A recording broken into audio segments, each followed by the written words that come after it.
शिक्षण क्षेत्रासारख्या क्षेत्रामध्ये सुद्धा कर्नाटक सरकारनं आपली मराठीद्वेष्टी भूमिका आणि आपली प्रवृत्ती दाखवण्याचं काम केलेलं आहे.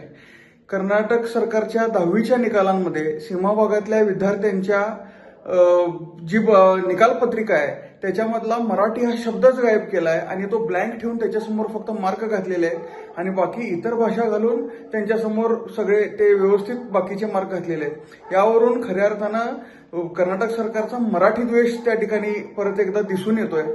सीमा भागात मराठीचं अस्तित्वच नाही हे दाखवण्याचा केविलवाना प्रयत्न कर्नाटक सरकार करत आहे, पण याला काही अर्थ नाही आहे. त्यांनी किती झापण्याचा प्रयत्न केला तरी सीमा भागातली मराठी माणसं आणि मराठी भाषा ही तशीच अबाधित राहणार आहे.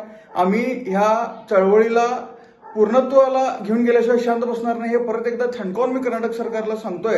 आणि मराठीबद्दल त्यांनी हा जो प्रकार केलाय त्याचा मी तीव्र शब्दात निषेध करतो आणि महाराष्ट्र सरकारनं याची दखल घेऊन याची तक्रार केंद्रात करावी आणि अभिजात मराठीला कुठेतरी पुसण्याचा जो प्रयत्न त्यांनी चालू केलाय तो थांबवावा अशी विनंती करतोय. धन्यवाद. जय मराठी, जय महाराष्ट्र.